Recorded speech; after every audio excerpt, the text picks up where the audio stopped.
Hello friends, welcome to Indian study पर आपका स्वागत है। दोस्तों, आज की इस वीडियो में मैं आप लोगों के लिए पॉलिटी का टेस्ट लेकर के आया हूं और हर टेस्ट में बोलता हूं कि पॉलिटी आपके जीके वाले पोर्शन के लिए बहुत इंपॉर्टेंट है। 500 इंपॉर्टेंट क्वेश्चंस की सीरीज चला रहा हूं जिसका पार्ट 4 है ये, है ना। तो डेली बेसिस पे हमारी वीडियो देखो, क्योंकि मैं आप लोगों के लिए एक से एक बेहतर क्वेश्चंस की सीरीज आपके सामने लेकर के आ रहा हूं, सिर्फ इसलिए ताकि आप एक अच्छी चीज जो है वो पढ़ सकें और अपने एग्जाम में सिलेक्शन ले सकें। तो इसलिए ध्यान से देखिएगा। ये हालांकि पार्ट 5 है, नॉट 4। ठीक है, चलिए पहला क्वेश्चन। राष्ट्रीय आपात स्थिति की घोषणा जारी नहीं रहती यदि संसद फिल इन द ब्लैंक्स की अवधि के भीतर उसे अनुमोदन प्रदान ना करे। तो सही आंसर हो जाएगा 1 महीने की अवधि के भीतर, यानी कि इस क्वेश्चन का पहला ऑप्शन यहां पर आपका बिल्कुल क्या हो जाएगा सर, करेक्ट हो जाएगा। नेक्स्ट क्वेश्चन सर आपके सामने। संसद के दोनों सदनों की बैठक का सभापति कौन होता है, यानी कि उसकी अध्यक्षता कौन करता है। तो बता चुका हूं सर, लोकसभा अध्यक्ष। लेकिन आहूत यानी कि बुलाएगा कौन संयुक्त अधिवेशन, वो राष्ट्रपति बुलाएगा। अध्यक्षता लोकसभा अध्यक्ष। उस संसदीय समिति को जो भारत के नियंत्रक महालेखा परीक्षक की रिपोर्ट का संवीक्षक करती है उसको क्या कहते हैं। तो उसको लोक लेखा समिति कहते हैं। सर ये क्वेश्चन तो हमको समझ में नहीं आया। अरे भाई, जो कैग की जो रिपोर्ट होती है उसकी जांच या उसकी समीक्षा जो है वो लोक लेखा समिति करती है। बस समझ गए आप, तीसरा ऑप्शन करेक्ट। लोक लेखा सॉरी लोकसभा की बैठक के लिए कम से कम कितने सदस्यों का कोरम होना चाहिए। देखो, चाहे लोकसभा की हो, चाहे राज्यसभा की हो, चाहे विधानसभा की हो, चाहे विधान परिषद की हो, चाहे आप किसी की भी ले लीजिए। अगर बैठक की बात करें तो गणपूर्ति कोरम हमेशा सदन की कुल संख्या का 1/10 भाग होना चाहिए। तीसरा ऑप्शन यहाँ पर आपका बिल्कुल करेक्ट। संसदात्मक तथा अध्यात्मक रूप से सरकारों के वर्गीकरण का आधार क्या है।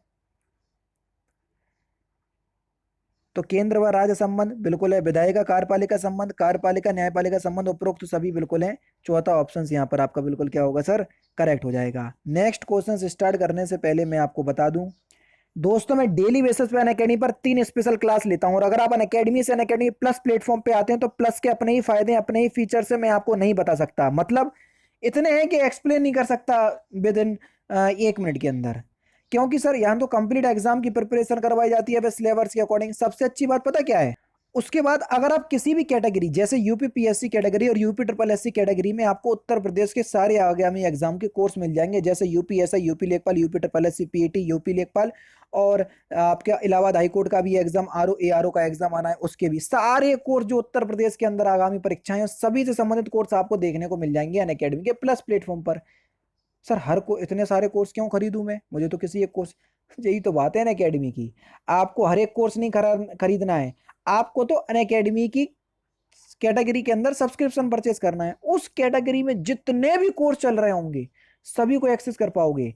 टेस्ट सीरीज अलग से दे पाओगे, मॉक टेस्ट अलग से दे पाओगे, लाइव डाउट क्लियरिंग सेशन में डाउट पूछ सकोगे। बहुत सारे यहाँ पर आपके फायदे हैं, एक बार जरूर से चेकआउट कीजिएगा। जब आप परचेस करो कोर्स तो रेफरल कोड की जगह इंडियन स्टडी अप्लाई कीजिएगा तो आपको इंस्टेंट 10% का डिस्काउंट भी प्राप्त हो जाएगा। नेक्स्ट क्वेश्चन, निम्नलिखित में से कौन सा एक कार्यपालिका का अंग है। तो सही आंसर हो जाएगा उप निरीक्षक पुलिस। तीसरा ऑप्शन यहाँ पर आपका बिल्कुल क्या हो जाएगा सर, करेक्ट हो जाएगा। समझ गए, कार्यपालिका का अंग उप निरीक्षक पुलिस है। ठीक है, नेक्स्ट क्वेश्चन आपके सामने। निम्नलिखित में से किसने संपत्ति के श्रम सिद्धांत के पक्ष समर्थन दिया। तो सही आंसर हो जाएगा जे एस मिल। चौथा ऑप्शन करेक्ट। भारत का संविधान देश को इस रूप में वर्णित करता है। तो किस रूप में वर्णित करता है, भारत जो है वो राज्यों का एक संघ है सर। पहला ऑप्शन करेक्ट। भारतीय संविधान में राज्य की शक्तियां एवं कार्य किस प्रकार विभाजित किए गए। 3 सूचियों में, सभी लोग जानते हैं, राज्य सूची, संघ सूची और संवर्ती सूची। संविधान की संकल्पना का उद्भव सबसे पहले कहाँ हुआ था। तो ये संयुक्त राज्य अमेरिका में हुआ था। तीसरा ऑप्शन करेक्ट। समवर्ती सूची में लिखे विषयों पर अधिनियम बनाने का अधिकार किसके पास है। तो ये राज्य और संघ के पास है। पहला ऑप्शन करेक्ट। किसी विशेष दिन लोकसभा में अधिकतम कितने तारांकित प्रश्न पूछे जा सकते हैं। तो सही आंसर हो जाएगा सर 20, यानी कि 20। किन राज्यों में साझा उच्च न्यायालय है, यानी कि दोनों ही राज्यों के एक ही उच्च न्यायालय है। महाराष्ट्र और गोवा। तीसरा ऑप्शन करेक्ट। नेक्स्ट क्वेश्चन, राष्ट्रपति और उपराष्ट्रपति से संबंधित चुनाव विवादों का समझौता करने का अधिकार उच्चतम न्यायालय को है, यह उसका किस प्रकार का अधिकार है?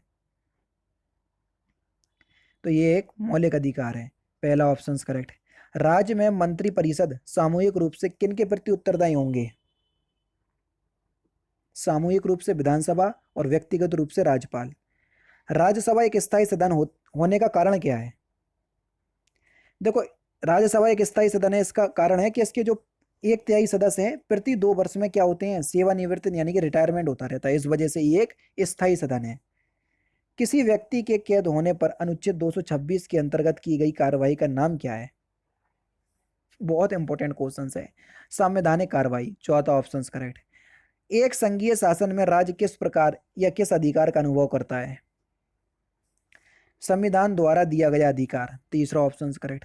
निम्नलिखित में से किस अनुच्छेद के द्वारा हमारे संविधान में जम्मू और कश्मीर को विशेष दर्जा दिया गया? तो सही आंसर हो जाएगा अनुच्छेद 370, विशेष दर्जा दिया गया था, अब हटा दो, समझ रहे? निम्नलिखित में से कौन सा विषय संघ सूची के अंतर्गत समाविष्ट है? जनगणना, दूसरा ऑप्शन करेक्ट। नेक्स्ट क्वेश्चन, संयुक्त राष्ट्र में 5 महाशक्तियां निषेधाधिकार का उपयोग किस में करती हैं? सुरक्षा परिषद, दूसरा ऑप्शन बिल्कुल करेक्ट। भारतीय संविधान में राज्य के नीति निर्देश सिद्धांत को किस प्रकार या किस कारण से सम्मिलित किया गया था? कल्याणकारी राज्य की स्थापना के लिए, पहला ही ऑप्शन यहां पर आपका बिल्कुल करेक्ट हो जाएगा। भारत के मुख्य निर्वाचन आयुक्त का नाम बताइए, या उनका कार्यकाल कितना होता है? मुख्य निर्वाचन आयुक्त का कार्यकाल या तो 6 वर्ष या 65 वर्ष की आयु, जो भी पहले हो, तीसरा ऑप्शन यहाँ पर आपका बिल्कुल करेक्ट हो जाएगा। भारतीय संघ राज्य क्षेत्र का दैनिक प्रशासन किसके द्वारा संचालित होता है? तो किसके द्वारा संचालित होता है? तो सही आंसर हो जाएगा सर उपराज्यपाल, चौथा ऑप्शन यहाँ पर आपका बिल्कुल करेक्ट। लास्ट क्वेश्चन, राज्य विधान परिषद की सदस्यता अवधि क्या होती है?